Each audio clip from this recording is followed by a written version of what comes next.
Biasanya kalau rambut kan pakai Hermes gitu. Nah, sampai bawah-bawah itu biasanya pakai parfum di titik-titik ini. Aku kasih tahu rahasianya.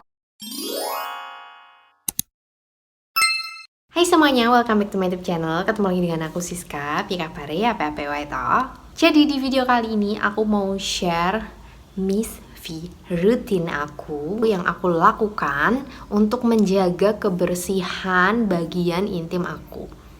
By the way, sebenarnya di sini bukan aku nggak mau atau tidak menormalisasikan dengan menyebut langsung gitu ya. Bukan karena tabu, tapi karena kalau aku nyebut langsung biasanya YouTube itu suka aneh gitu ya guys. Jadi dia tuh kayak nge-take down atau kalau nggak ngasih peringatan gitu, dianggap videonya itu melanggar peraturan gitu. Karena tentang hal-hal yang sensitif. Padahal isinya tuh bukan sesuatu yang jorok ya kan. Justru aku bikin video ini karena ini adalah info yang penting banget khususnya untuk para wanita.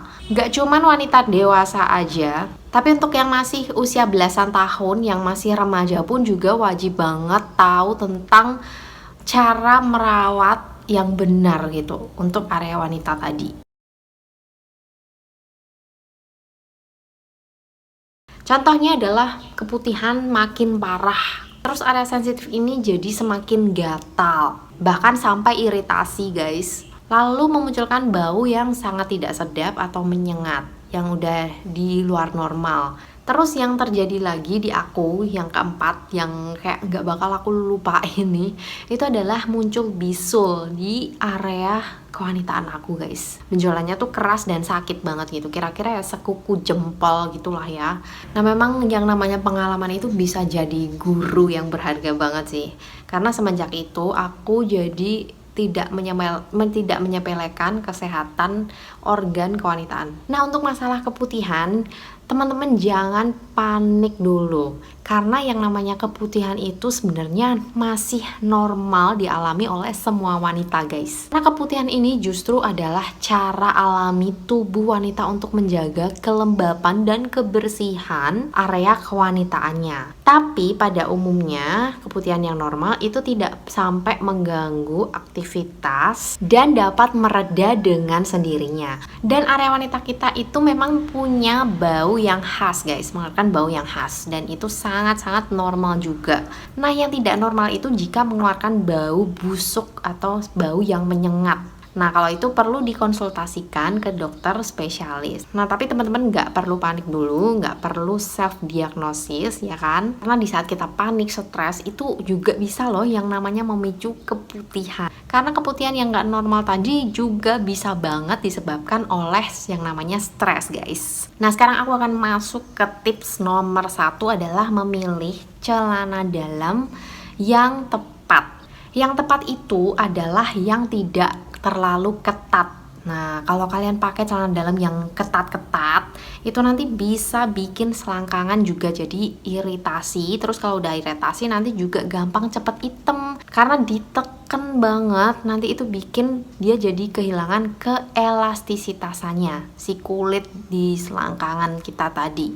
Lalu pilih yang di bagian intimnya itu bahannya katun. Karena katun ini bahan yang bagus untuk menyerap keringat dengan sempurna. Nah aku udah nemu celana dalam yang beneran kayak enak banget. Beneran guys, ini adalah salah satu celana dalam yang ternyaman dan harganya tuh masih affordable gitu, masih terjangkau banget. Yang pernah aku temuin, bener-bener dia itu bahannya melar. Oh ya, ntar ini tampak depannya elastis banget. Jadi ini tuh stretch banget. Nah, terus di bagian ini nih, bagian area intimnya dia itu ada bahan katun di sini. Jadi beda sama bahan yang di sini, guys. Ini yang warna pinknya kayak dusty pink gitu. Ini bahan katunnya dia warna abu-abu kalau yang di sini. Terus aku juga punya warna yang krem. Terus aku juga punya yang warna abu-abu. Pokoknya ini aku kompletin gitu, semua warna punya.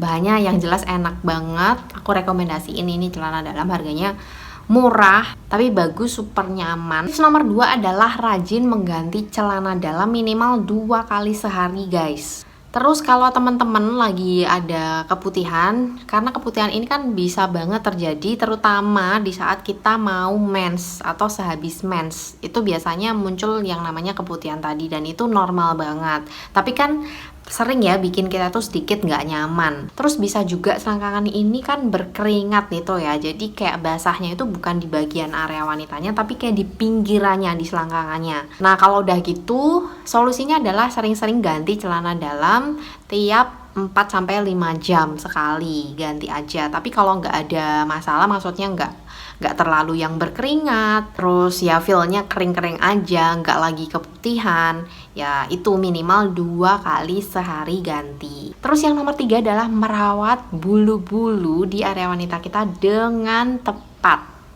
Nah, kalau ini kita tuh harus ngenalin kulit kita masing-masing guys. Ada teman-teman yang melakukan waxing atau dicukur gundul gitu ya, tapi mereka itu nggak ngerasain yang namanya gatel gitu, atau gatalnya itu nggak parah lah dan tidak tumbuh ingrown hair. Tapi kalau aku sendiri, ini pilihan aku ya, kalau aku tuh tidak mau yang namanya waxing tadi karena aku tidak kuat sakit. Terus yang selanjutnya aku tidak ada masalah dengan masih memiliki bulu-bulu itu tadi, kecuali memang dituntut oleh pekerjaan ya, kayak orang-orang yang model model baju renang atau baju dalam kayak gitu. Nah, kalau untuk urusan cukur-mencukur, aku tuh dulu pernah banget iseng-iseng, dulu waktu sekolah iseng-iseng cukur bulu tadi sampai bener-bener habis. Dan itu rasanya guys gatel banget, gatelnya itu udah kayak sampai ke kepala gitu ya.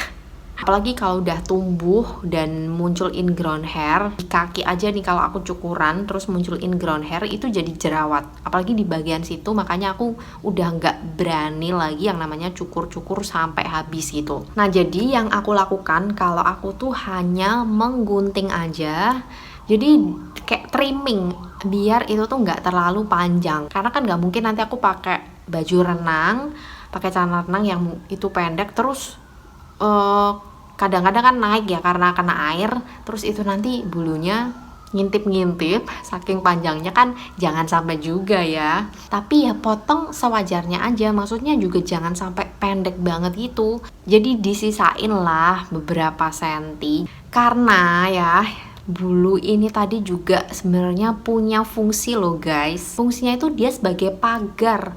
Jadi jika ada bakteri-bakteri jahat atau kayak benda-benda asing yang mau masuk, itu udah dipagari dulu sama si bulu-bulu yang Tuhan kasih ke kita ini tadi. Terus tips yang selanjutnya adalah memilih pembalut yang tepat di saat kita dapat atau menstruasi. Nah, buat aku ini tuh juga perjuangan banget guys, cari pembalut yang bener-bener cocok di kulit aku. Terus kalau kita nggak cocok sama pembalut yang kita pakai, itu bisa gatel. Kalau udah lembab banget itu gatel-gatel. Terus kalau udah gatel jadi iritasi, misal kita garuk-garuk terus atau dia terlalu banyak gesekan di situ. Sampai akhirnya aku nemu pembalut yang bener-bener cocok di aku, nggak pernah lagi yang namanya iritasi, gatel-gatel di selangkangan atau di bagian miswinya sendiri.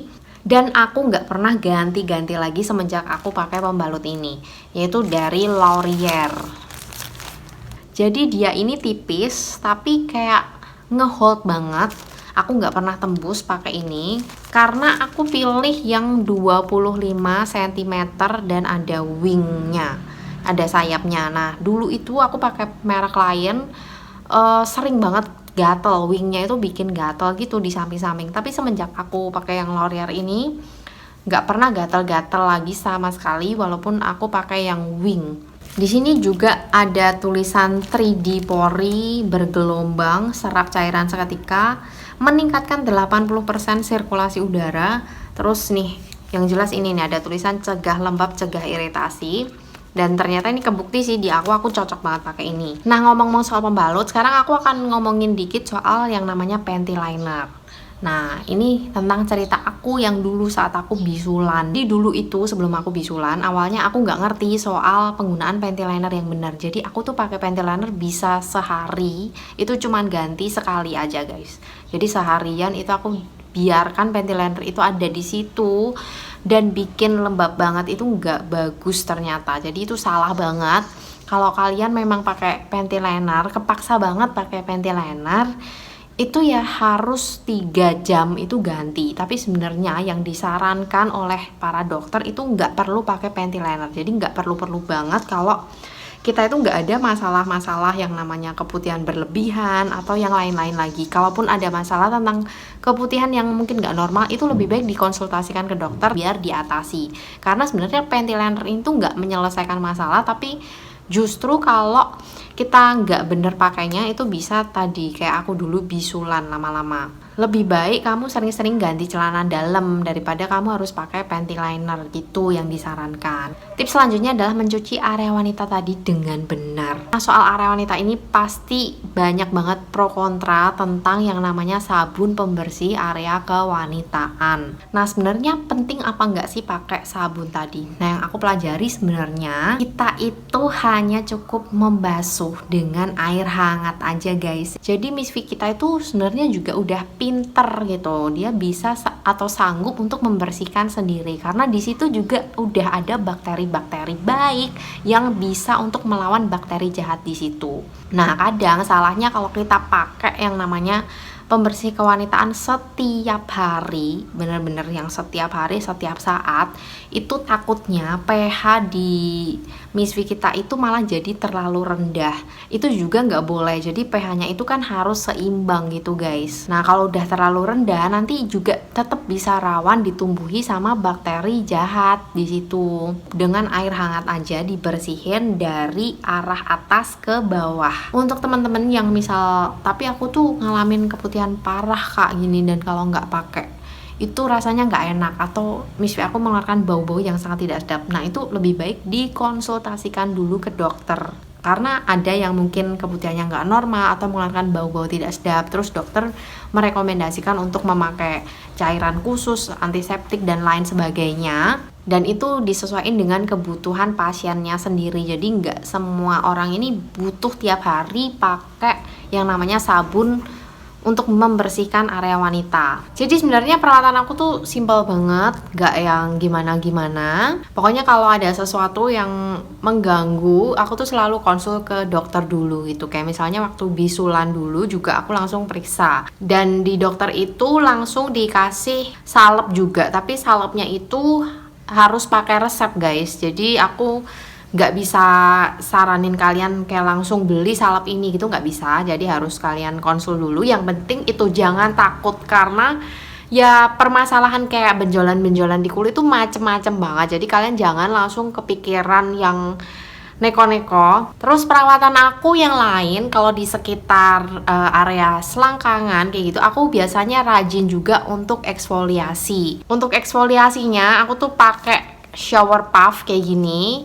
Sebenarnya aku ada lagi itu kayak sarung tangan dari The Body Shop. Biasanya aku pakai itu untuk area badan aku yang lain. Tapi untuk yang daerah-daerah kayak selangkangan yang biasanya kulitnya itu kan lebih sensitif ya, itu aku pakai ini karena dia lebih lembut lagi, tapi masih feel-nya tuh bersih banget. Bungkusnya tuh kayak gini, aku pilih yang daily. Jadi dia itu ada beberapa macam shower puff dari Next Care. Aku pilih yang daily, itu yang lebih lembut gitu. Jadi bisa untuk area-area yang kayak selangkangan, yang kayak ketiak gitu, mungkin yang kulitnya lebih sensitif dari bagian tubuh, kulit bagian tubuh yang lain. Nah, untuk yang selanjutnya itu tentang parfum Miss V. Aku tuh pernah denger ada orang-orang yang pakai parfum Miss V, dan aku sendiri aku nggak berniat atau nggak berani untuk pakai di area situ guys. Jadi aku biasanya tuh pakai parfum bukan di area wanitanya, tapi ini kayak lebih ke teknik pakai parfum aja sih, tips and trick pakai parfum biar wanginya itu kayak dari ujung kepala sampai ujung kaki gitu ya. Biasanya kalau rambut kan pakai Hermes gitu. Nah, sampai bawah-bawah itu biasanya pakai parfum di titik-titik ini. Aku kasih tahu rahasianya supaya parfumnya itu nyebar juga di bawah-bawah. Jadi aku semprotin nggak cuman di titik-titik leher aja kalau parfum, di bagian lengan dalam, di yang ada urat nadinya, tapi juga di kaki aku. Nah, di kaki ini adalah di belakang. di belakang kaki, di belakang paha. Jadi sela-sela di lipatan kaki itu juga semprotin di situ. Itu bisa bikin parfum juga wanginya itu nyebar gitu. Nah, tapi kalau yang biasanya aroma lebih bisa nyebar gitu tuh aroma yang manis, guys. Aroma yang kayak ada vanila-vanilanya gitu. Jadi aku sih rekomendasiin parfum yang baru-baru aja ini, maksudnya aku review itu dari Mykonos. Ini yang Fairway, udah aku review. Kalau kalian belum nonton, wajib nonton juga, review semua variannya. Kalau yang ada vanilanya tuh yang ini, Fairway.